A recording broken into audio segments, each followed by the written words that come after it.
RK मुशायरा media. गज़ब है ये फिल्मों की एक एक बला भी, हर एक मुबतला है बुरा भी भला भी। गज़ब है ये फिल्मों की एक बला भी, हर एक मुबतला है बुरा भी भला भी। हर एक मुबतला है बुरा भी भला भी। तेरा ऐ नई रोशनी मोह काला, कोई इसके आखिर असर से बचा भी, कि छोटा न मजजूब साबा खुदा भी। कोई इसके आखिर असर से बचा भी, कि छूटा न मजजूब साबा खुदा भी। तेरा ऐ नई रोशनी मोह काला, दिलों में अंधेरा है बाहर उजाला। जलसा आज का आपका शुरू हो रहा है। आगाज में बड़ा खूबसूरत जलसा है, बड़े हौसले के साथ आप लोग बैठे हैं। आगाज इंशाल्लाह अच्छा होगा तो अंजाम भी कल का अच्छा होगा। आप लोग जलसा मुकम्मल सुनेंगे, ध्यान से सुनेंगे और अमल के जज्बे से सुनेंगे तो हाथ उठाइए इंशाल्लाह। फुर्सत मिलेगी तो तौबा करेंगे, हाथ उठाइए इंशाल्लाह। ये देखिए यहाँ फंसे, जरा ध्यान रखिएगा। 3 सवाल हैं, 3 सवाल से मेरा पैगाम शुरू हो रहा है। फिल्म देखने का क्या नुकसान है? 3 नुकसान है, पहला, दूसरा, तीसरा क्या है? इश्कबाजी, फिल्म बाजी, इश्कबाजी, इश्कबाजी का, प्यारो मोहब्बत का, लड़की बाजी का क्या नुकसान है? 3 नुकसान है, पहला और दूसरा, तीसरा क्या है? शराब पीने का 5 नुकसान है, पहला, दूसरा, तीसरा, चौथा, पांचवा क्या है? मुकम्मल सवाल आपकी खिदमत में आ रहा है। सवाल से मेरा पैगाम शुरू हो रहा है। इंशाअल्लाह आप ध्यान से सुनेंगे, अमल भी करेंगे और यहाँ से एक पैगाम लेकर के जाएंगे, उसको अपने घर में तकसीम भी करेंगे। हाथ उठाइए इंशाअल्लाह। आज गुनाह करेंगे, कल तौबा करेंगे, हाथ उठाइए इंशाअल्लाह। बुढ़ापे में तौबा करेंगे, हाथ उठाइए इंशाअल्लाह। 3 सवाल है हमारे, 3 सवाल से हमारा पैगाम शुरू हो रहा है। फिल्म देखने का 3 नुकसान है। पहला नुकसान ये है कि आदमी जब फिल्म देखता है, बड़ी बड़ी गाड़ी देखता है, बड़ा बड़ा बंगला देखता है, तो उसका दिल छोटा हो जाता है कि मैं गरीब हूँ, ये लोग अमीर हैं, सब कुछ अल्लाह ने उन्हीं को दिया। उसका दिल छोटा हो जाता है, एहसास कमतरी में मुब्तला हो जाता है। पहला नुकसान। दूसरा नुकसान फिल्म देखने का क्या है? आदमी जो देखता है वही नकल करता है, चोरी डकैती देखता है वही नकल करता है। दूसरा नुकसान। तीसरा नुकसान फिल्म देखने का यह है कि आदमी के दिल से गुनाह का एहसास निकल जाता है। इश्कबाजी, बाप की पसंद से शादी नहीं कर रहे हैं, और लड़की बाजी मोबाइल में, फेसबुक में और व्हाट्सएप में, इसका क्या नुकसान है मैं आपको बताने के लिए जा रहा हूं। पहला नुकसान, लड़की बाजी का पहला नुकसान, आदमी का दिल तारीक और सियाह हो जाता है। दूसरा नुकसान, दीन दुनिया दोनों से आदमी बर्बाद हो जाता है। तीसरा नुकसान, इसी पर अगर मौत आ गई तो ठिकाना जहन्नम होता है। ये बंगाल है, बंगाल में शराब हराम नहीं है, लेकिन याद रखिएगा आप मुसलमान हैं, आपके लिए एक एक कतरा हराम है। शराब पीने का 5 नुकसान है। पहला नुकसान ये है, जो जवान शराब पी रहे हैं 80% खुदकुशी कर रहे हैं, खुदकुशी कर रहे हैं। जो जवान दारू पीता है 74% जेल जाते हैं। जो जवान दारू पी रहा है वो रात में लाखपति होता है, सुबह को खाकपति हो जाता है, उसका दिवालिया निकल जाता है, कंगाल हो जाता है। दारू पीने वाले जवान का हाल क्या है कि वो वक्त से पहले बूढ़ा हो जाता है। दारू पीने वाले जवान का नुकसान क्या है? जवानी में मौत आ जाती है। इंशाअल्लाह तौबा करेंगे, हाथ उठा दीजिए। जो पीते हैं वो तो भी तौबा करेंगे, हाथ उठाइए इंशाअल्लाह। रक्स गाहों में इस अंदाज से पायल झनकी, रक्स गाहों में इस अंदाज से पायल झनकी, उसकी आवाज में आवाज़ अज़ां डूब गई, उसकी आवाज में आवाज़ अज़ां डूब गई। इस कदर शोर मचाती रही इशरत गाहें, जिसमें मज़लूम की फरियाद दो फ़ग़ां डूब गई। तरस था यकसां मगर वो तो मसीही रहे, तुझ पे मजहब के एवज़ शैतान का काबू हो गया। मैं उन्होंने पी एक ही बोतल से पी, होटल में दोनों ने शराब, एक ही बोतल से पी, होटल में दोनों ने शराब। लुत्फ़ मस्ती उनको आया और तो उल्लू हो गया, लुत्फ़ मस्ती उनको आया और तो उल्लू हो गया। खाता खुल रहा है, बड़ा प्यारा जलसा है, आधा से ज्यादा पिंडाल भरा हुआ है। अल्लाह आपके हौसले की कदर फरमाए, दीन दुनिया दोनों की भलाई से अल्लाह आपको मालामाल फरमाए। कहाँ आदमी फिसलता है कि ईमान से निकल जाता है। हम कहाँ मुसलमान कच्चे पक्के रहते हैं, पक्के मुसलमान नहीं रहते। ध्यान से सुनिएगा, मैं आपको सुनाने के लिए जा रहा हूं। मजाक में कोई ऐसा जुमला हमारी जबान से निकलता है कि निकलते ही हम मुसलमान नहीं रहते, इस्लाम से खारिज हो जाते। पहला जुमला बता रहा हूं, ध्यान से सुनिएगा। मांगना है तो बड़े पीर से मांगो, अल्लाह से क्या मांगते हो? अल्लाह का तो काम रह गया इधर से लेना उधर देना। बोलते ही आदमी मुसलमान नहीं रहता। अल्लाह को भूखा मार करके रोजे में क्या मिलता है? रोजा वो रखे जिसके घर में दाना ना हो, हमसे भूखा मरा नहीं जाता। इस जुमला के बोलते ही आदमी ईमान से निकल जाता। नमाज पढ़ने में, उठक बैठक करने में क्या मिलता है? कौन जाकर के उठक बैठक करे नमाज में? इस जुमले के बोलते ही आदमी इस्लाम से निकल जाता। आप नमाज पढ़ते हैं, रोजा रखते हैं, लेकिन कबूल नहीं, क्योंकि आप गुमराह हैं। गुमराह आदमी कहां कहां होता, मैं आपको बताने के लिए जा रहा हूं। बोलता है कि पता नहीं किस मनहूस की शक्ल देख लिया था, मेरा काम खराब हो गया। आप कोई भी इबादत यहां से करेंगे, कोई इबादत आपकी कबूल नहीं होगी। आप कहते हैं कि उल्लू मनहूस है, उसने घर पे साया किया, ये नुकसान हुआ, घर वीरान हो गया, औलाद का नुकसान हुआ। आपने मुसलमान होकर के अगर ऐसा ख्याल किया तो आपकी कोई इबादत कबूल नहीं। तीसरी बात याद रखिए, आज बारिश हो रही है फलां सितारे की वजह से, आज तूफान आया फलां सितारे की वजह से।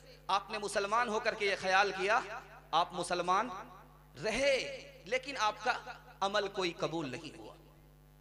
बहुत सारे लोग कहते हैं, खास तौर पर औरतें कहती हैं कि गर्म पानी जमीन पर मत डालो वरना जमीन बदला लेगी। अगर मुसलमान औरत कहती है तो मुसलमान तो है, ईमान तो सलामत है, लेकिन अमल कबूल नहीं। नमक को जमीन पर मत डालो वरना कयामत में पलकों पर उठाना पड़ेगा। मुसलमान होकर के अगर ऐसा ख्याल किया तो मुसलमान ईमान तो सलामत रहेगा, लेकिन अमल कबूल नहीं होगा। ध्यान दीजिएगा, तीसरी बात बता रहा हूं, बहुत ध्यान से सुनते हैं। बेटा बीमार है, लोग कहते हैं कि फलां मेरा बेटा ठीक हो गया तो मैं नाच का जलसा करूंगा। दूसरी मिन्नत क्या है? अगर मेरा बेटा ठीक हो गया तो मैं मस्जिद में जाकर के सलाम करूंगी। औरत कहती है, ओ पीर साहब मेरा फलां काम हो गया तो मैं आपके नाम पर चादर चढ़ाऊंगा। पीर साहब मेरा फलां काम हो गया, आपके नाम पर बकरा करूंगा। अल्लाह के लिए मिन्नत मानी जाती है, किसी और के लिए नहीं। मिन्नत माननी है अल्लाह के लिए माननी है, मिन्नत माननी है इबादत के लिए माननी है, मिन्नत माननी है उस इबादत की माननी है जो फर्ज और वाजिब है। वरना आप मुसलमान तो हैं लेकिन गुमराह मुसलमान हैं। आप इबादत तो करते हैं, इबादत कबूल नहीं। आखिरी मिसाल पर पैगाम खत्म कर रहा हूं, ध्यान सुनिएगा। रजब का महीना चल रहा, 22 रजब जब आता है तो कहता है कि 22 रजब का कुंडा है। कुंडे का मतलब क्या हुआ? इमाम जाफर सादिक रहमतुल्लाह अलैह की विलादत हुई है। गलत है। इमाम जाफर सादिक रहमतुल्लाह अलैह की विलादत रमजान में हुई है, वफात शव्वाल में हुई है। ये गलत है। 22 रबीउल अव्वल का 22 रजब का कुंडा इमाम जाफर सादिक का नहीं है। रास की बात बता रहा हूँ। अमीर मुआविया रज़ी अल्लाहु अन्हु 12 रबीउल अव्वल की वफात, 12 रजब की वफात हुई है। अगर आज जश्न मनाया जा रहा है तो अमीर मुआविया रज़ी अल्लाह उनकी मौत पर जश्न मनाया जा रहा है। रजब का महीना जब आता है तो आप सुनते होंगे एक जुमला, मरियम चांद का महीना आ गया। मरियम रोजे के चांद का महीना आ गया। मुराद लेते हैं कि रजब का महीना आ गया, मरियम रोजे का चांद है। इसकी भी कोई असल नहीं है। ये खुराफात कहां से आई मैं राज बता रहा हूं। इंशाअल्लाह सुन्नत पर चलेंगे, सुन्नत पर मरेंगे, मरते मरते सुन्नत को अपनाएंगे, जीते जीते सुन्नत को अपनाएंगे। हाथ उठा दीजिए इंशाअल्लाह। बीवी से पूछ करके दाढ़ी रखेंगे, हाथ उठाइए इंशाअल्लाह।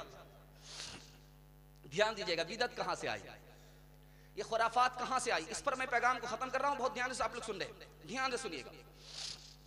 एक आदमी बड़ा नेक था, शैतान आया, कहा कि देखो तुम मशहूर होना चाहते हो, जो तुम्हारे बाप दादा ने किया वही करोगे, तुम मशहूर नहीं हो सकोगे, तुम्हारी कदर नहीं होगी।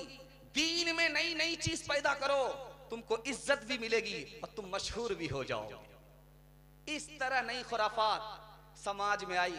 इंशाअल्लाह अपनी जबान को लगाम देंगे और ख्याल को दुरुस्त करेंगे, और जो उलमा का तरीका है, सहाबा का तरीका है, नबी का तरीका, उसी पर चलेंगे। हाथ उठाइए इंशाअल्लाह। बिदअत को दांत से, सुन्नत को हाथ से पकड़ेंगे, हाथ उठाइए इंशाअल्लाह। ये देखिए यहां फंस गए।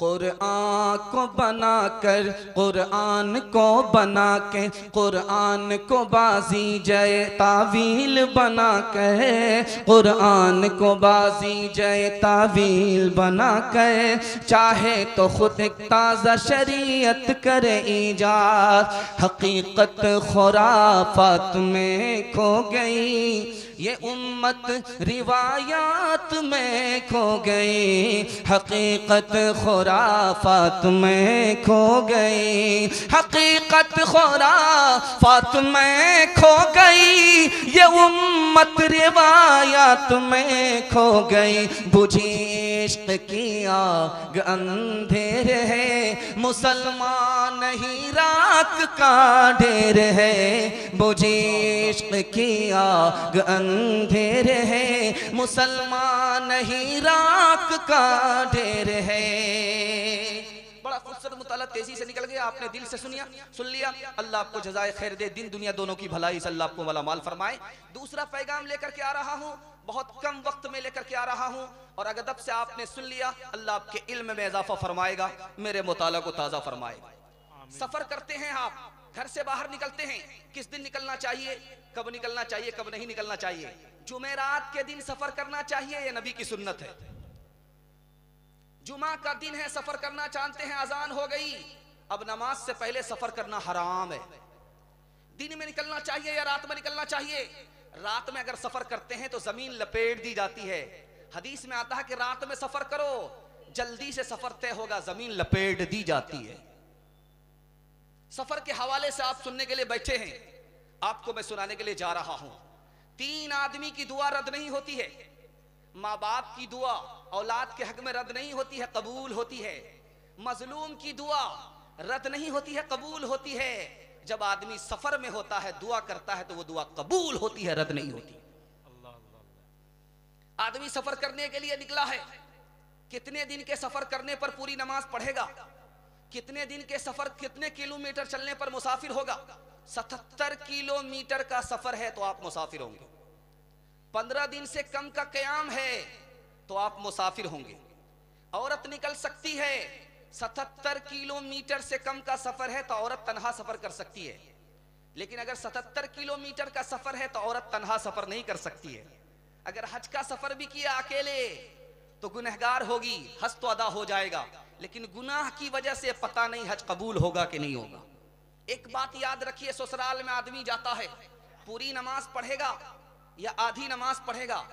एक लाइन में आपको बता रहा हूं, अगर आपकी बीवी के माँ बाप जिंदा हैं, आपके सास ससुर जिंदा हैं, ससुराल में सास ससुर जिंदा हैं, या सास जिंदा है या ससुर जिंदा है, और बीवी की दुकान मकान जायदाद अगर ससुराल में है, तो जब भी आप ससुराल में जाएंगे आप पूरी नमाज पढ़ेंगे, आधी नमाज नहीं पढ़ेंगे।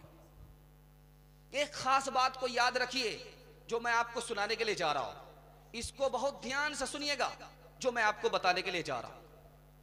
आप हज करने के लिए जाते हैं, मीना में आप पूरी नमाज पढ़ेंगे या आधी नमाज पढ़ेंगे? अगर आप मक्का पहुंच गए हैं 15 दिन पहले तो आपको पूरी नमाज पढ़नी है, मीना में भी, मुजदलिफा में भी, अरफात में भी पूरी नमाज पढ़नी है। एक खास बात, इस बात को जो जलसा में आप बैठे हैं दिमाग में बिठा लीजिए कि ये दुनिया जहां हम हैं ये मुसाफिर खाना है, जहां हम बसे हुए हैं, आबाद हैं, हम मुसाफिर हैं। अल्लाह के रसूल ने कहा कि इस दुनिया में अपने को मुसाफिर समझना, इस दुनिया में अपने को राहगीर समझना। राहगीर कहीं ठहरता नहीं है, मुसाफिर कहीं ठहरता है और कहीं गुजर जाता है, लेकिन अल्लाह के रसूल ने कहा कि अपने को राहगीर समझो, ये तुम्हारा असल वतन नहीं है, असल वतन हमारा, हमारी जन्नत है। इंशाअल्लाह पूरी तैयारी करके जन्नत में पहुंचना। हाथ उठा दीजिए। एक रात सुनिए, सुना रहा हूं, पैगाम को खत्म कर रहा हूं।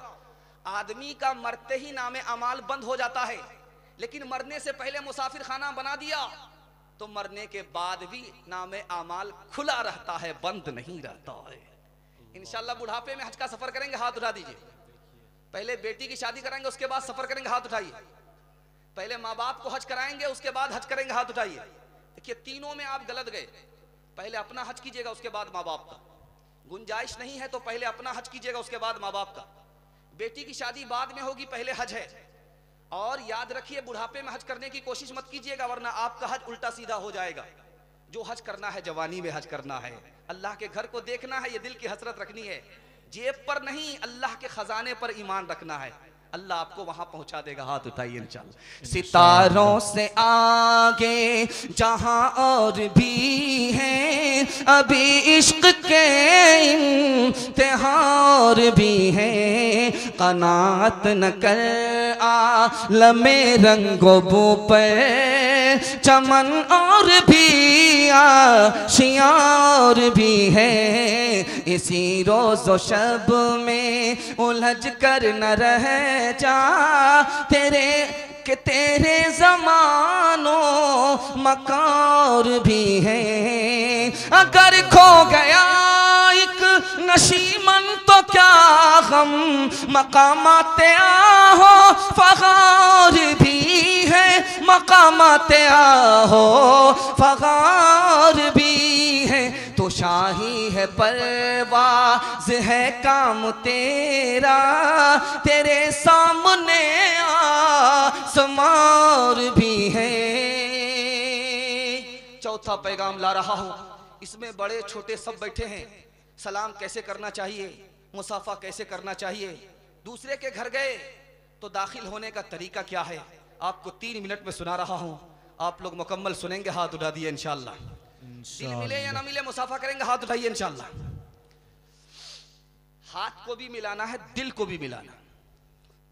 ध्यान दीजिएगा, आप अगर किसी आलिम के दरवाजे पर जाते हैं और दरवाजा बंद है तो आपको दस्तक नहीं देना, इंतजार करना है। ये सबसे बड़ा अदब है। आपको जल्दी है, इमरजेंसी है तो दस्तक मारिए, लेकिन टाइम है तो आप आलिम का इंतजार कीजिए, दस्तक मत दीजिए। ये सबसे बड़ा अदब है। 3 वक्त में किसी को भी बगैर इजाजत के आने की इजाजत नहीं है। 3 वक्त में कोई भी बगैर इजाजत के नहीं आ सकता, चाहे अपना बेटा हो, चाहे अपनी बीवी हो, चाहे अपना बाप हो, चाहे अपनी माँ हो। फजर से पहले आप आराम कर रहे हैं, कोई भी बगैर इजाजत के नहीं आ सकता। इशा के बाद आप आराम कर रहे हैं, कोई भी बगैर इजाजत के नहीं आ सकता। आप दोपहर में खाना खाने के बाद आराम कर रहे हैं तो आपके कमरे में कोई भी बगैर इजाजत के नहीं आ सकता, चाहे अपना बाप ही क्यों ना हो, चाहे अपना बेटा ही क्यों ना हो। इजाजत लेने की क्यों जरूरत पड़ती है? जब आप आएंगे इजाजत नहीं लेंगे तो क्या पता अजनबी औरत पर आपकी नजर पड़ जाए, आप गुनहगार हो जाए। आप इजाजत नहीं लेंगे, घर में दाखिल हो जाएंगे, घर वाले को आप पर गुस्सा आ जाएगा। इसलिए पहले इजाजत लीजिए। इजाजत लेते क्यों हैं? इसलिए कि ये आपका घर नहीं है, दूसरे का घर है। इसलिए आपको इजाजत लेना है। आप मकसद लेकर के आए हैं, जब तक इजाजत नहीं लेंगे वो आपका मकसद पूरा नहीं करेगा, इसलिए इजाजत लेने के बाद आना। दूसरी बात को याद रखिए, 3 वक्त में आपको सलाम नहीं करना है। जब कोई नेक काम कर रहा है उस वक्त आपको सलाम नहीं करना है। कोई गुनाह में है तो उस वक्त आपको सलाम नहीं करना है। हाजत में है, पेशाब पखाने में है तो आपको सलाम नहीं करना है। और सलाम करने के वक्त में हाथ नहीं उठाना है, सर पर हाथ नहीं रखना है, सलाम करते वक्त में झुकना नहीं है, सलाम का जवाब लेते वक्त में सर हिलाना नहीं है, मुंह खोल करके बोलना है, ये सुन्नत है। हाथ हिलाना, झुकना और सलाम लेते वक्त में हाथ उठाना, सलामी देना, सर पर हाथ रखना, ये गलत है, सुन्नत के खिलाफ है। एक बात को और याद रखिए, बहुत सारे लोग दूसरे के घर जाते हैं, कहते हैं कि आदाब कबूल हो। मुसलमान होकर के बोलते हैं आदाब कबूल हो, मुसलमान होकर के बोलते हैं बंदगी कबूल हो। तो कोई तीसरा निकल करके आएगा, वो कहेगा मेरा सजदा कबूल हो। सजदा कबूल हो, बंदगी कबूल हो, ये अल्लाह के लिए बोला जाता है। एक मुसलमान दूसरे मुसलमान के लिए सलाम बोलेगा, अस्सलामु अलैकुम व रहमतुल्लाह। दूसरी बात याद रखिए, आप देखेंगे मुसाफा लोग, एक आदमी का दूसरे आदमी से मुसाफा होता है तो वो अंगूठा को टटोलता है, अंगूठे को दबाता है। भाई क्या बात है, अंगूठे को क्यों दबाते हैं? इसकी कोई असल नहीं है। लोग कहते हैं कि यहां पर मोहब्बत की रग होती है, गलत है। अंगूठा को दबाना नहीं है, मुसाफा करने में हाथ को चूमना नहीं है, मुसाफा करने के बाद सीने पर हाथ रखना नहीं है, ये गलत है। दूसरी बात याद रखिए, आप देखेंगे कोई एक हाथ से मुसाफा करता है, कोई 2 हाथ से मुसाफा करता है, तो जो एक हाथ से मुसाफा करता है वो भी ठीक है, जो 2 हाथ से मुसाफा करता है वो भी ठीक है। लेकिन अगर एक हाथ से मुसाफा करने वाला समझ रहा कि मैं ही सही हूं, 2 हाथ से मुसाफा करने वाला समझ रहा कि वही सही है, तो ये भी गुनहगार है, वो भी गुनहगार है। इसलिए मुसाफा करते वक्त में आपको ये ख्याल होना चाहिए कि मैं एक हाथ से मुसाफा कर रहा हूं, ये भी सही है, वो 2 हाथ से मुसाफा कर रहा है, वो भी सही है। बड़े को इज्जत करना है, छोटे को अदब देना है, दूसरे की इज्जत करनी है। आलिम उलमा को इज्जत देंगे, इल्म की इज्जत होगी, अल्लाह इल्म की दौलत को आपके खानदान में तकसीम फरमा देगा। अदब से आपके मुकद्दर को अल्लाह चमकाएगा, बेअदबी से आपको बर्बाद कर देगा। अदब के साथ उठेंगे, हाथ उठाइए इंशाअल्लाह। तस्कीन दिल इस बज़्म में वल्लाह न पाई, चाहा था निकल जाए मगर राह न पाई। तस्कीन दिल इस बज़्म में वल्लाह न पाई, चाहा था निकल जाए मगर राह न पाई। तस्कीन दिल इस बज़्म में वल्लाह न पाई, चाहा था निकल जाए मगर राह न पाई। मिल्लत का अदब उठ गया जिस कौम के दिल से, मिल्लत का अदब उठ गया, मिल्लत का अदब उठ गया जिस कौम के दिल से। इकबाल की समत उसने कभी राह न पाई। चौथा पैगाम, बड़ा खूबसूरत पैगाम आपकी खिदमत में लेकर के आ रहा हूँ। एक बात ध्यान में रखिएगा, जब आपका तकिया पर सर हो, आप फुर्सत से हो घर में आए, तो आप ये सोचिएगा कि कल जिसका भी जनाजा उठा वो दूसरा था, और आइंदा जिसका भी जनाजा उठेगा वो कोई दूसरा नहीं रहेगा, वो मैं रहूंगा। ध्यान दीजिएगा, मैं आपको सुनाने के लिए जा रहा हूँ। जुमा के दिन कोई मर गया, हदीस कहती है कि अज़ाब कब्र नहीं होगा। लोग कहते बड़ा पापी था, बहुत गुनहगार था, बड़ा खताकार था, जुमा के अंदर मर गया, कैसे अज़ाब कब्र उठा लिया जाएगा? अल्लाह का ये फैसला है, कुछ गुनहगार को वो बेहिसाब जन्नत में दाखिल करेगा। इसलिए इस गुनहगार की जुमे में मौत आ गई, खुदा इसको बेहिसाब जन्नत में दाखिल करना चाहता है, तो हमारे बाप का क्या नुकसान है, आपके बाप का क्या नुकसान है? ये ध्यान में रखिएगा कि जुमा के दिन, जुमा की रात जिसका भी इंतकाल हो जाए, अज़ाब कब्र उसको नहीं होता, चाहे जितना बड़ा गुनहगार हो, क्योंकि अल्लाह को यह मंजूर है कि कुछ गुनहगार को वो खुदा होने की वजह से बेहिसाब जन्नत में दाखिल करेगा, इसलिए इसकी मौत आई। दूसरी बात को याद रखिए, जब किसी का इंतकाल होता है तो लोग परेशान हो जाते हैं कि ये बच्चा है इसका क्या कफन होगा, औरत है उसका क्या कफन होगा, मर्द है उसका क्या कफन होगा। मैं आसान सा 3 जुमले में आपको बताने के लिए जा रहा हूं। अगर मर्द का इंतकाल हो जाए, इसको 3 कपड़े दिए जाते हैं। पहला जो कपड़ा होता है वो 3.25 मीटर का होता है या 2.5 मीटर का होता है। दूसरा जो कपड़ा दिया जाता है वो 2.5 मीटर का होता है। तीसरा जो कपड़ा दिया जाता है वो भी 2.5 और 3.25 मीटर का होता है। मर्द का मसला हल हो गया। औरत को भी 5 कपड़े दिए जाते हैं। 3 कपड़ा तो वही जो मर्द को दिया जाता है, 2 कपड़े का इजाफा होता है। ओढ़नी दी जाती है, सीना बंद दिया जाता है। सीना बंद 2 मीटर का और ओढ़नी 1.5 मीटर के लिए, बस ये कपड़ा है।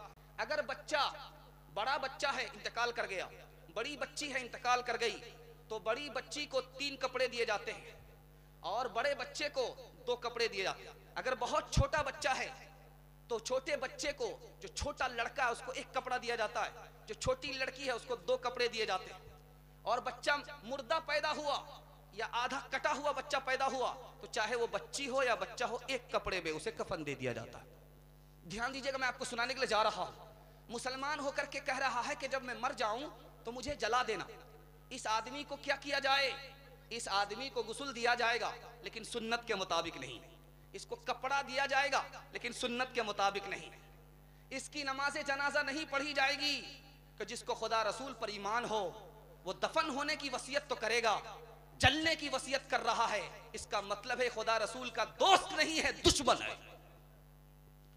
आप देखेंगे बेनमाजी, जिंदगी भर उसने नमाज नहीं पढ़ी, फिर उसकी नमाज जनाजा पढ़ी जाती है। अल्लाह के रसूल ने कहा कि आखिरी हक अदा कर दो, चाहे गुनहगार हो चाहे नाफरमान हो, उसका मामला उसके साथ, तुम नमाज पढ़ दो। तीसरी बात को याद रखिए, मरना है जरूर, अपने जिम्मे कर्ज है, चुका करके मरिएगा, बता करके मरिएगा, इंतजाम करके मरिएगा। सारे गुनाह माफ हो जाएंगे, कर्ज का गुनाह माफ नहीं होगा जब तक वादा ना हो जाए या माफ ना हो जाए। ध्यान दीजिएगा, जनाजा आया, रसूलुल्लाह सल्लल्लाहु अलैहि वसल्लम खड़े होकर के फरमाने लगे, बताओ कि इस आदमी पर कर्जा तो नहीं है? कहा कि कर्जा नहीं है। नमाज जनाजा पढ़ दिया। दूसरा आदमी आया, पूछा कि इसके ऊपर कर्जा है? तो कहा कि हाँ कर्जा है। कहा माल छोड़ करके मर रहा है? तो कहा नहीं मर रहा है। तो सहाबा से कहा कि तुम नमाज जनाजा पढ़ दो, मैं नमाज जनाजा नहीं पढ़ूंगा। इसलिए कर्ज लेकर के मरना नहीं है, कर्ज दे करके मरना है। कर्ज लेकर के अगर जा रहे हैं तो इंतजाम करके जाना है, बेटे को समझा करके जाना है, डायरी में लिख करके जाना है। इंशाल्लाह हाथ उठा दीजिए। बहुत खूबसूरत मुताला आपके सामने लेकर के आ रहा हूं, जल्दी से खत्म कर रहा हूं, इसको ध्यान से सुनिएगा। मस्जिद में नमाज जनाजा पढ़ी जाती है। जनाजा भी मस्जिद के अंदर, इमाम भी मस्जिद के अंदर, मुक्तदी भी मस्जिद के अंदर, ये भी मकरूह है। नमाज जनाजा मस्जिद में पढ़ी जा रही है, जनाजा बाहर है, इमाम अंदर है, मुक्तदी अंदर है, ये भी मकरूह है। नमाज जनाजा पढ़ी जा रही है, इमाम बाहर है, जनाजा बाहर है, कुछ मुक्तदी बाहर हैं, कुछ मुक्तदी अंदर है, ये भी मकरूह है। लेकिन मजबूरी में ये जनाजा भी जायज है। मजबूरी में मस्जिद में नमाज जनाजा पढ़ना भी जायज है। खास बात याद रखिएगा, जनाजा में 2 फर्ज है, 4 तकबीर ये फर्ज है, क़याम करना ये फर्ज है, 3 सुन्नत है, सना, दरूद और दुआ नमाज जनाजा में सुन्नत है। अब नमाज जनाजा पढ़ करके आप कब्रिस्तान आ गए, मुर्दे को दफन किया, हाथ उठा करके आप दुआ कर रहे हैं। दुआ कीजिए हाथ उठा करके, गलत नहीं है, लेकिन किबले की तरफ मुंह कर लीजिए ताकि दुनिया को पता चले कि अल्लाह से मांग रहा है, कब्र से मांग नहीं रहा है। खास तौर पर याद रखिए, आपको अपनी मौत याद आएगी। आप अपनी मौत को कैसे याद करेंगे, राज बता रहा हूं। जनाजे की नमाज पढ़ते हैं बगैर अजान के, आप नमाज जनाजा पढ़ते हैं बगैर अजान के। क्यों नमाज जनाजा बगैर अजान के पढ़ते हैं कि जबकि नमाज है?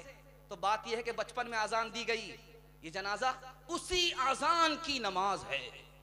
ध्यान रखिएगा, एक बात गौर से सुनिए, तजर्बे की बात है। जब आप दुनिया में किसी बच्चा को आते हुए देखते हैं तो वो बच्चा रोता है।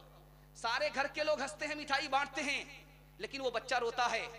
किसी आरिफ ने कहा कि दुनिया को छोड़ो, इस तरह छोड़ो, दीनदार बन करके छोड़ो, मुसलमान बन करके छोड़ो कि सारी दुनिया तुम पर रोए और तुम्हें खुशी हो कि मैं जेल से छूट रहा हूं, जन्नत में जाने वाला हूं, अल्लाह से मुलाकात होने वाली है। अल्लाह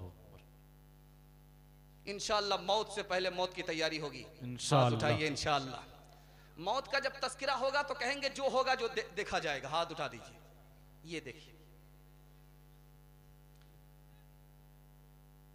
ये बस्ती है, इस वक्त कहीं पर आग लग जाए तो ये बताइए कि कुआं खोदा जाएगा या आग बुझाई जाएगी? आग बुझाई जाएगी। कुआं पहले से नहीं है तो कहां से आग बुझाएंगे आप? मौत से पहले मौत की तैयारी नहीं की है तो जहन्नम की आग को आप कैसे बुझाएंगे? यहां से आप मैसेज लीजिए, पैगाम लेकर के जाइए, इंशाअल्लाह मौत से पहले मौत की तैयारी होगी। हाथ उठाइए, इंशाअल्लाह इंशाअल्लाह अल्लाह आपको बहादुर बनाएगा। मौत को समझा है गाफिल इख्तितामे जिंदगी, मौत को समझा है गाफिल इख्तितामे जिंदगी, है ये शाम जिंदगी सुबह दवा में जिंदगी, है ये शाम जिंदगी सुबह दवा में जिंदगी, तू इसे पैमाने इमरोज फरदा से न नाप, तू इसे पैमाने इमरोज फरदा से न नाप, तू इसे पैमाने इमरोज फरदा से न नाप, जावेदा पे हम दवा हर दम जवा है जिंदगी, अपनी दुनिया आप पैदा कर अगर जिंदों में है, सिर्रे आदम है ज़मीरे कुन फ़काए जिंदगी, ओ गाफिल इंसान इंसान, ओ गाफिल इंसान, ओ गाफिल इंसान इंसान, ओ गाफिल इंसान, आँखों से तूने अपनी कितने जनाजे देखे, हाथों से तूने अपने दफनाए कितने मुर्दे, अंजाम से तू अपने, अंजाम से तू अपने क्यों इतना बेखबर है, ओ गाफिल इंसान इंसान, ओ गाफिल इंसान, ओ गाफिल इंसान इंसान, ओ गाफिल इंसान। 3 पैगाम रह गए और आपका जलसा मेरे हिस्से का निकल रहा है। 5 से 7 मिनट में मेरे हिस्से का जलसा निकल जाएगा। आप लोगों ने यहाँ तक साथ दिया, वहां तक साथ देंगे, हाथ उठा दिए इंशाअल्लाह। खूबसूरत मुताला आपकी खिदमत में लेकर के आ रहा हूँ। मस्जिद का इमाम कौन होता है, इसको जरा ध्यान से सुनिएगा। जिसका अखलाक अच्छा होता है वो इमाम बनता है, जिसकी आवाज खूबसूरत होती है वो इमाम बनता है, जिसकी बीवी खूबसूरत होती है वो इमाम बनता है। आपको बड़ी हंसी आएगी, बड़ा ताज्जुब होगा कि जिसकी बीवी खूबसूरत होगी वो इमाम बनेगा, जिसकी आवाज खूबसूरत होगी वो इमाम बनेगा। आवाज जब खूबसूरत होगी तो लोग नमाज पढ़ने के लिए ज्यादा आएंगे। बीवी जब खूबसूरत ज्यादा होगी तो ताक झांक नहीं करेगा, पाक दामन होगा, नमाज की हिफाजत होगी। कौन इमाम बनेगा? जिसका रोब और दबदबा हो। कौन इमाम बनेगा? जिसका कपड़ा पाक सुथरा हो। जब पाक सुथरा साफ सुथरा वाला कपड़े वाला इमाम बनेगा, रोब और दबदबा वाला इमाम बनेगा तो मुक्तदी के दिल पर उसका असर होगा। अभी इमाम क्या तलाश किया जाता है? जो तनख्वाह सबसे कम ले, काम का रहे या ना रहे, कन्या का भी मामू दुल्हा का भी मामू, इसकी भी दरबारी करे उसकी भी दरबारी करे, ऐसा इमाम लाया जाता है। याद रखिए, मस्जिद आपकी मालदार है, इमाम गरीब है, तनख्वाह छोटी है तो मुतवल्ली गुनहगार होगा, अल्लाह के यहां जवाब देना पड़ेगा। मस्जिद का इमाम है, जब शादी होती है तो लेन देन का मुतालबा करता है। इस इमाम के पीछे नमाज पढ़ना मकरूह है, नमाज तो अदा होती है, सवाब नहीं मिलता। मस्जिद का इमाम है, शादी के मौके से मुतालबा करता है कि हमको गाड़ी नहीं चाहिए, बुलेट दे दीजिए, इसमें आप ही की बेटी आएगी और जाएगी। मस्जिद का इमाम होकर के मुतालबा करता है, उसके पीछे नमाज अदा तो होती है, कबूल नहीं होती। मस्जिद का इमाम है, निकाह पढ़ाने के लिए बुलाया गया, वो निकाह पढ़ाता है, जानता है कि इस लड़के ने मुतालबा करके, गाड़ी का मुतालबा करके निकाह किया है, फिर भी निकाह पढ़ा रहा है, ये इमाम भी गुनहगार है, इसके पीछे भी नमाज पढ़ना मकरूह है। तीसरी बात को याद रखिए, जो अहम बात है जो आपको बताने के लिए जा रहा हूं। आम तौर पर ऐसा होता है कि इमाम नमाज पढ़ा रहा है, गलती हो जाती है, कुरान पढ़ने में गलती हो जाती है, आप समझते कि इमाम मस्जिद में है, इसका ध्यान कहीं और है। मैं राज बता रहा हूं, पीछे जो मुक्तदी नमाज पढ़ने वाले, इसका वजू मुकम्मल नहीं है, इसलिए नमाज में इमाम से गलती हो रही है। पीछे जो मुक्तदी नमाज पढ़ने वाले हैं, इनकी तहारत मुकम्मल नहीं है, इसलिए इमाम से गलती हो रही है। अल्लाह के रसूल नमाज पढ़ने के लिए खड़े हुए, कुरान पढ़ने में भूल भाल हो रही है। नमाज से फारिग होने के बाद कहा, लोगों को क्या हुआ, मुकम्मल वजू नहीं करते, मुझसे भूल होती है। लोगों के मुकम्मल वजू ना करने की वजह से भूल होती है। एक बात खास तौर पर याद रखिएगा, जब इमाम नमाज पढ़ाने के लिए खड़ा होता है, 4 रकात वाली नमाज पढ़नी है तो 2 रकात में उसको बैठना था, वो खड़ा हो जाता है। अब पीछे लोग लुकमा देते हैं तो वो बैठ जाता है। अब इस मसले में लोग कहते हैं कि नमाज नहीं होगी, नमाज हो जाएगी। ध्यान रखिएगा, मस्जिद में नमाज पढ़ने के दौरान ऐसा मामला होता है। 4 रकात वाली नमाज होती है, 3 रकात वाली नमाज होती है। इमाम खड़ा हुआ पहली रकात पढ़ा करके, इमाम खड़ा हुआ दूसरी रकात पढ़ा करके दूसरी रकात में बैठा नहीं। पीछे मुक्तदी ने लुकमा दिया, बैठना नहीं चाहिए, लेकिन इमाम बैठ गया, फिर भी नमाज हो जाएगी। ध्यान रखिए, अल्लाह ताला हमारे साथ आसानी का मामला करना चाहता है, हमें तंगी और परेशानी में मुब्तला करना नहीं चाहता है। एक खास बात को याद रखिए, आप मस्जिद में नमाज पढ़े नहीं, मस्जिद में नमाज पढ़ने के लिए आए, घर में नमाज नहीं पढ़े, इसमें क्या मिलता है? इसको बहुत ध्यान से सुनिएगा, ये पूरे जलसे का खुलासा है जिसकी वजह से मैं आपको सुना रहा हूं। मुकम्मल सुनेंगे, हाथ उठाइए इंशाअल्लाह। मौका मिलेगा तब मस्जिद में आएंगे, हाथ उठाइए इंशाअल्लाह। जुमे ही में आएंगे, हाथ उठाइए इंशाअल्लाह। ये देखिए सब में हाथ उठा रहे, ध्यान दीजिएगा। बहुत खूबसूरत पैगाम आपकी खिदमत में लेकर के आ रहा हूं। जब आप नमाज पढ़ते हैं मस्जिद में तो आपको इत्तिहाद मिलता है, इख्तलाफ खत्म हो जाता है। जब आप मस्जिद में नमाज पढ़ने के लिए आते हैं तो अपने बड़े को मानने का जज्बा आपके अंदर पैदा होता है। जब आप मस्जिद में नमाज पढ़ने के लिए आते हैं तो आपका तकब्बुर खत्म हो जाता है, आपके अंदर अदब आता है। जब आप मस्जिद में नमाज पढ़ने के लिए आते हैं तो आपको क्या मिलता है? सब्र का जज्बा आपके सीने में पैदा होता है। जब आप मस्जिद में नमाज पढ़ते हैं तो क्या मिलता है? सीखने सिखाने का मौका मिल जाता है, जाहिल की गलती की इस्लाह हो जाती है। जब आप मस्जिद में नमाज पढ़ने के लिए आते हैं, जरूरतमंद की नजर के ऊपर आपकी नजर पड़ती है, आप 2 पैसे से उसकी मदद करते हैं, अल्लाह आपकी मदद के लिए खड़ा हो जाता है। मस्जिद में नमाज पढ़ने का ये सवाब मिलता है। आप आए, पता नहीं अल्लाह के यहाँ कबूल है कि नहीं है, लेकिन 20 आदमी में कौन अल्लाह का बंदा मकबूल है, उसकी वजह से आपकी नमाज कबूल हो गई, ये सिला आपको मिलता है।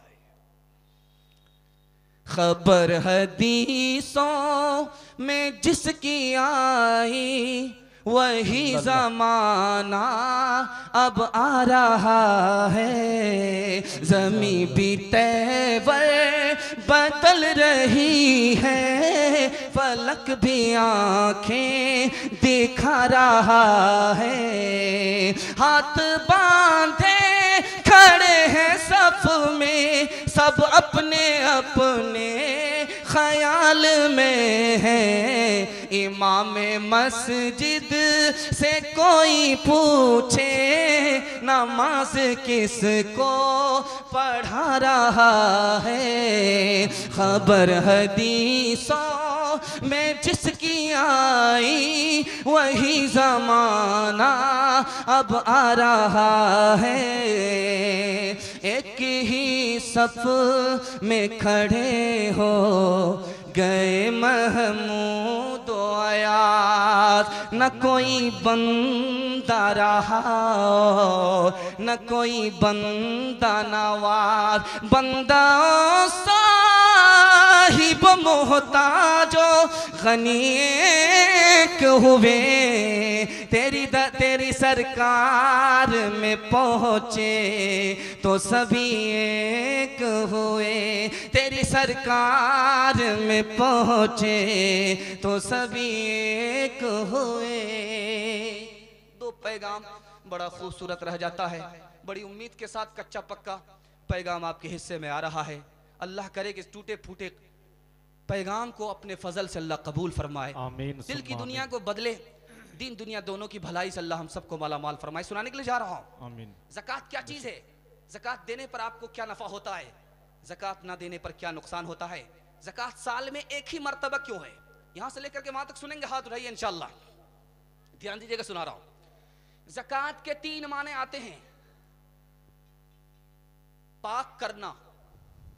ज़कात के दूसरे माने आते हैं बरकत का मिलना। ज़कात के तीसरे माने आते हैं बढ़ना। जब आदमी ज़कात निकालता है तो बाकी माल को ज़कात पाक कर देती है, अल्लाह उसमें बरकत डालता है। अब माल यहां से बढ़ता है, घटता नहीं है, आखिरत में सवाब में इजाफा होता है, कम नहीं होता। दूसरी बात याद रखिए जो आपको सुना रहा हूं, ज़कात में 3 बातें हैं। ज़कात मुसलमानों के लिए अल्लाह ने फर्ज किया है, ये राज आपको बता रहा हूं। जब मुसलमान ज़कात देता है तो इसका तासुर देता है कि ये माल अल्लाह ही का दिया हुआ है, इसलिए अल्लाह ही को राजी करने के लिए दूसरे की जरूरत पूरी कर रहा हो।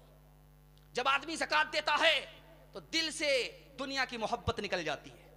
जब आदमी ज़कात देता है तो किसी गरीब का भला हो जाता है। अगर ज़कात नहीं देता तो दौलत उसी के पास रह जाती, वो कारून बन जाता, वो हातिम ताई नहीं बन पाता। ज़कात आदमी जब देता है तो आसमानी भला से बच जाता है। जब ज़कात आदमी देता है तो मुसलमान एक कौम बन जाती है, एक कलमा हो जाता है, एक कुरान हो जाता है, एक काबा हो जाता है। जिस्म जान का एक रिश्ता तमाम मुसलमानों का एक दूसरे से हो जाता है, ज़कात देने पर होता है। आप जब ज़कात नहीं देंगे, ज़कात के माल को अपने माल में रखेंगे, तो पहला नुकसान ये होगा, आपका माल बर्बाद हो जाएगा। दूसरा नुकसान ये होगा, बारिश बंद हो जाएगी। तीसरा नुकसान ये होगा, जब अल्लाह के पास आएंगे तो शर्मगाह को छुपाने के लिए आपको कपड़ा तक नसीब नहीं होगा। और जिस माल को आपने ज़कात के नाम पर बचाया, वो गंजे सांप की शक्ल में आपके गले में मुसल्लत हो जाएगा। आप ज़कात देना बिल्कुल आसान है, ज़कात देना बिल्कुल आसान है। मैं एक राज बता रहा हूं कि साल में एक बार ज़कात देनी पड़ती है। अगर महीना 2 महीना ज़कात देनी पड़ती तो मालदार परेशान हो जाते, इसलिए साल में एक बार ज़कात है। अगर उम्र में एक बार ज़कात होती तो गरीबों का भला नहीं होता। अल्लाह चाहता है कि अमीरों का भी भला हो जाए, गरीबों का भी भला हो जाए, इसलिए उसने साल में ज़कात रखा, ताकि अमीर के माल में बरकत हो जाए, गरीब की जरूरत पूरी हो जाए। इंशाअल्लाह ज़कात को बचाएंगे, हाथ उठाइए। शादी में पैसा लुटाएंगे, हाथ उठाइए। ये देखिए, वो नबियों में रहमत लक़ब पाने वाला, मुरादे गरीबों की बरलाने वाला, मुसीबत में गैरों के काम आने वाला, वो अपने पराए का गम खाने वाला, मुसीबत में गैरों के काम आने वाला, वो अपने पराए का गम खाने वाला, वो अपने पराए का गम खाने वाला, फकीरों का मलजा, ज़ईफ़ों का मावा, यतीमों का वाली, गुलामों का मौला। बस आखिरी पैगाम आपको देने के लिए जा रहा हूँ। ये शाबान का महीना है और आने वाली जो रात है 15 शाबान को, उसका नाम है शबे बारात। इसके हवाले से आपको सुनाने के लिए जा रहा हूँ, अभी से तैयार कर रहा हूँ। इंशाल्लाह धूमधाम से इस रात को मनाएंगे। हाथ उठाइए, ये देखिए, ध्यान दीजिएगा, कितने चोर पकड़े जाएंगे, कितने कोतवाल का सामना होगा, मैं आपको बताने के लिए जा रहा हूं। इसको ध्यान से सुनिएगा। इंसान जो इस दुनिया में, उसके लिए 3 ही दिन है। एक दिन गुजर गया, उससे नसीहत पकड़िए, वो वापिस नहीं आएगा। एक दिन आने वाला है, उसकी गारंटी नहीं आपको मिलेगा कि मिलेगा। एक दिन मौजूद है जिसमें आप हैं, यही आपका है। जो गुजर गया वो आपका नहीं है, जो आने वाला उसका भरोसा नहीं है। 3 महीने हैं। एक रजब का महीना है जो चल रहा है, जो गुजर गया वो आपको मिलने वाला नहीं है। बीच का जो आ रहा है शाबान है, उसकी गारंटी है आपको मिलेगी, उसको गनीमत समझना है। रमजान जो आने वाला है उसका भरोसा नहीं है। ये रजब, शाबान, रमजान क्या है? रजब में नेकी की खेती लगाई जाती है, शाबान में उसको सींचा जाता है, पानी पटाया जाता है, और रमजान में उसके फल को तोड़ा और काटा जाता है। अल्लाह। 4 दिन अफजल है, ईद का दिन, बकरीद का दिन, अरफा का दिन, आशूरा का दिन। 4 रात अफजल हैं, जुमे की रात, ईद की रात और लैलतुल कद्र शबे कद्र और चौथी और आखिरी रात शबे बारात 15वीं शाबान की रात। ध्यान दीजिएगा, मैं आपको सुनाने के लिए जा रहा हूं, इसको बहुत ध्यान से आप लोग सुनिएगा। शबे कदर को अल्लाह ने छुपाया, शबे बारात को अल्लाह ने बताया, शबे कदर को छुपा दिया और शबे बारात को दिखा दिया। क्या राज है? शबे कदर को इसलिए छुपाया ताकि उस पर आदमी भरोसा करके बैठ ना जाए। शबे बारात को इसलिए दिखा दिया ताकि आदमी नफा नुकसान कमा ले, नफा नुकसान के लिए बेदार हो जाए, नुकसान से बच जाए, नफा उठा ले। इसलिए 15 शाबान को अल्लाह ने जाहिर कर दिया। शैतानी धोखा होता है, बहुत बड़ा धोखा होता है। जब वो रात आने वाली होती है तो हलवा तैयार होता है, और हलवा तैयार हो रहा है, उसको गटागट खाया जाता है, और हलवा पेट में जाकर के बैठ जाता है। जब वो पेट में बैठता है तो वो बैठाने की कोशिश करता है, सुलाने की कोशिश कर देता है। अब दिल कहता है कि चलो अभी तो क्या जागेंगे, अभी सो जाते हैं, आखिर रात में जागेंगे ज्यादा सवाब होगा। रात के शुरू में जागा नहीं और रात के आखिर में सोता ही रह गया। जलवे की रात को हलवे ने खा लिया। अल्लाह। इसलिए हाथ जोड़ करके आपसे कहता हूं, हलवा खाना है, अगला दिन जो 15 शाबान का आ रहा है रोजा रख करके खा लीजिएगा, लेकिन रात में हलवा खाने की गलती मत कीजिएगा, वरना रात का जलवा आपके हाथ से निकल जाएगा। दूसरी बात याद रखिएगा, जब शबे बारात इतनी बड़ी रात आती है तो लोग पटाखा छोड़ते हैं, आतिशबाजी होती है। इससे कितना बड़ा नुकसान होता है। आपका माल बर्बाद हुआ, अल्लाह पूछेगा। आपकी जान को खतरा हुआ, नुकसान हुआ तो खुदकुशी का गुनाह होगा। और बच्चा जो आपका बिगड़ गया, बिगाड़ने वाले आप हैं। बचपन से आपने उस बच्चे को गुनाह की तालीम दे दी। इसलिए 3 ही काम आपको करना है उस रात में, ध्यान से 3 ही काम करना है। कब्रिस्तान जाना है, भीड़ लगा करके जाना नहीं है, जब मर्जी हो तब जाना है, फर्ज और वाजिब समझ करके नहीं जाना है। कब्रिस्तान जाना है मुर्दे को सवाब पहुंचाना। दूसरा काम आपको यह करना है, रात में जाग करके इबादत तिलावत तस्बीह करनी है। तीसरा और आखिरी काम बताने के लिए जा रहा हूं, जब सुबह हो जाए तो आपको रोजा रखना है इंशाल्लाह। इसके अलावा चौथा 5वां काम नहीं करेंगे। हाथ उठाइए इंशाल्लाह।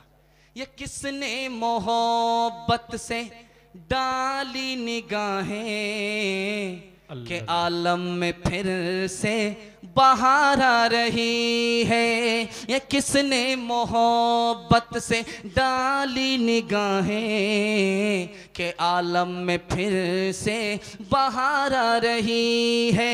ये किसने मोहब्बत से डाली निगाहें के आलम में फिर से बहार आ रही है, के आलम में फिर से बहार आ रही है। जो दिन आ रहा है भला आ रहा है, जो रात आ रही है खुशी ला रही है। जो दिन आ रहा है भला आ रहा है, जो रात आ रही है खुशी ला रही है।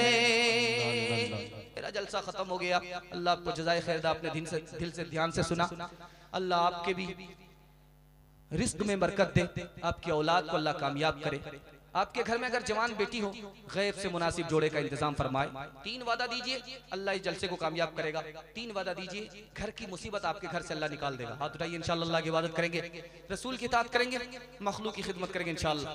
गुनाह छोड़ दीजिए, इंशाअल्लाह मुसीबत नहीं आएगी। गलत नहीं कमाएंगे, इंशाअल्लाह मुसीबत नहीं आएगी। गलत माहौल में नहीं जाएंगे, इंशाअल्लाह मुसीबत नहीं आएगी। न किताबों से, नवाज़ों से, नज़र से पैदा। दीन होता है बुजुर्गों की नज़र से पैदा। नहीं सीखा इन्होंने दीन रहकर शेख के घर में, पले कॉलेज के चक्कर में, मरे साहब के दफ्तर में थे। केक के चक्कर में तो रोटी भी गई, बड़ी शेख की ताक में थे तो छोटी भी गई। न मानी बात वाइस की, थे पतलून के चक्कर में तो लंगोटी भी गई। वाखिर दावाना अनिल हम्दुलिल्लाहि रब्बिल आलमीन।